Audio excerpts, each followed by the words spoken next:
Everything was soaked. The ground, the rocks, the tools, even our patience.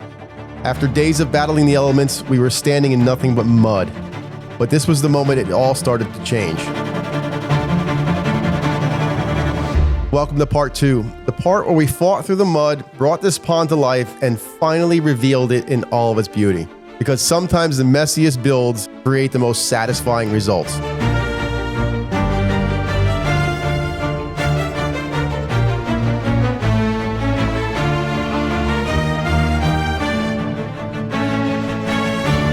The morning started rough. The entire site was covered in wet clay. Every step left a footprint, every wheel left a rut. But instead of slowing down, we doubled down. The team went full beast mode. Shovels, machines, brushes, anything that could move mud got used that day. It was messy, it was chaotic, but it worked.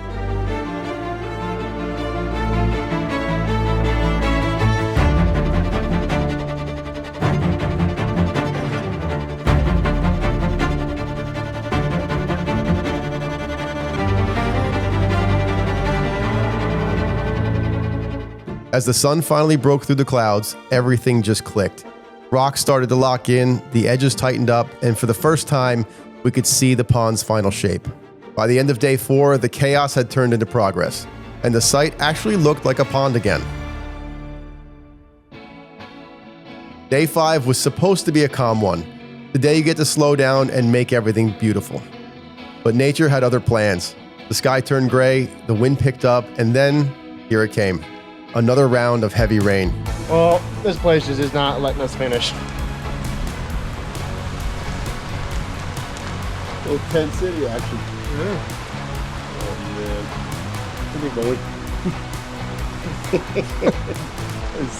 Got the garbage bag out, ready to go.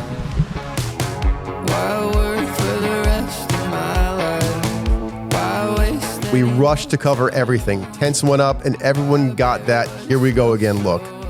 But this time, it didn't last. The rain eased off, the clouds started to move, and we pushed right through it.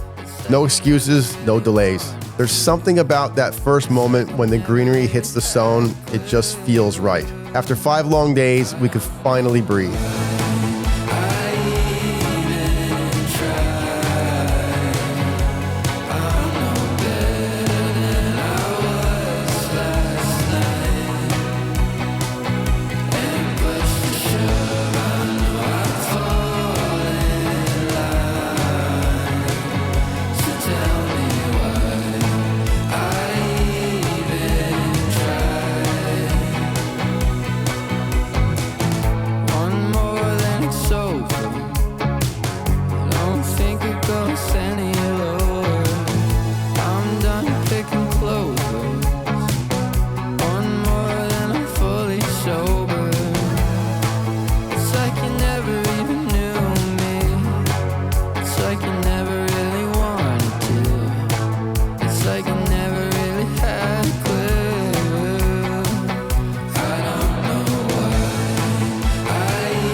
Day 6 was cleanup day, but not just sweeping dirt.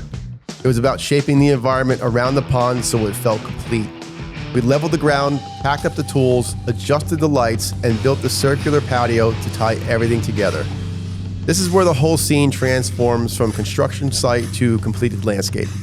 The sound of tools fades, the mud disappears, and what's left is calm.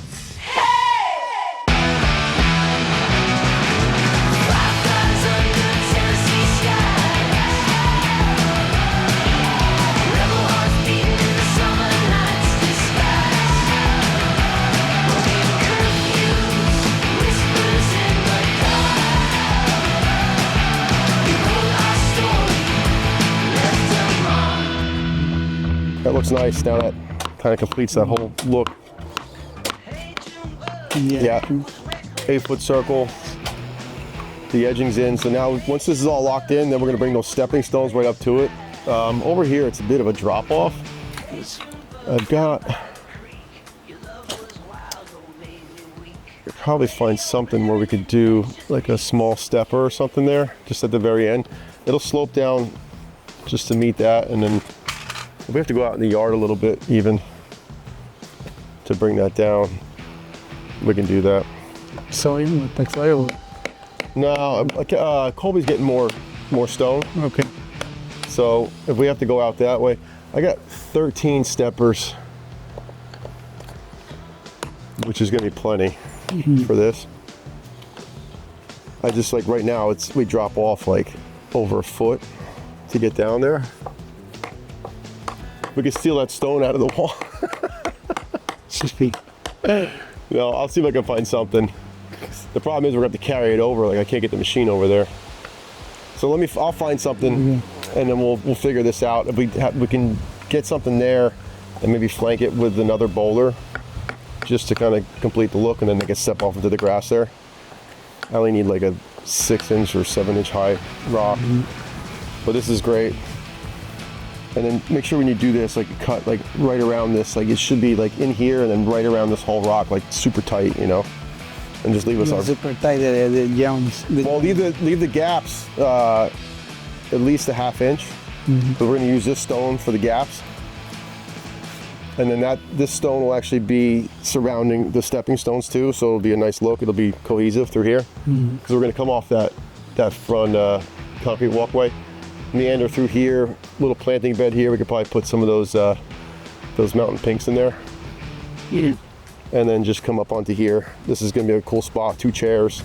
And then if they want to transition off into the yard over there, then that's what those last couple steppers are for. Nice. All right.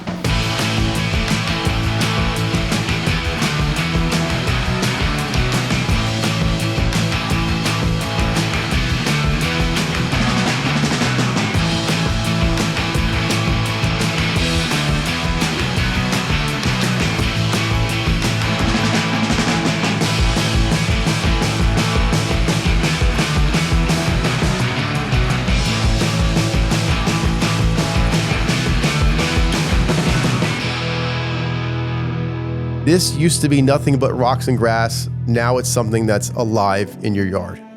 Watching the homeowners see their new pond for the first time, that's the payoff.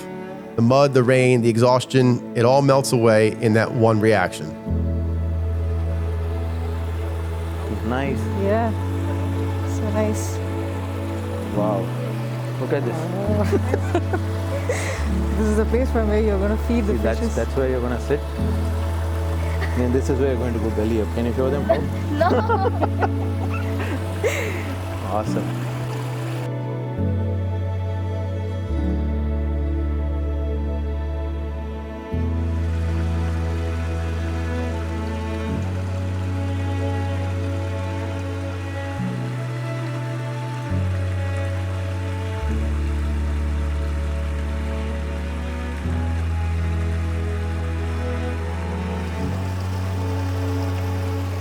Nice, awesome place. It's going to cover this entire area now. Those are water lilies, Mom. Where? Down here. Oh, yes.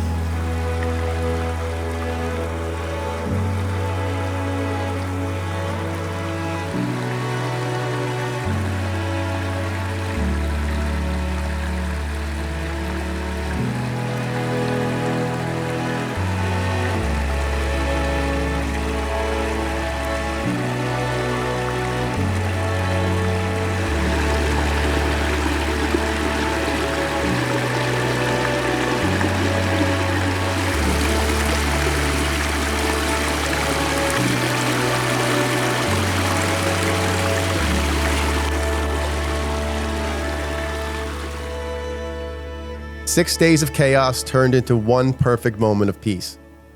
This is why we build ponds. Not because it's easy, but because the result is worth every bit of the struggle.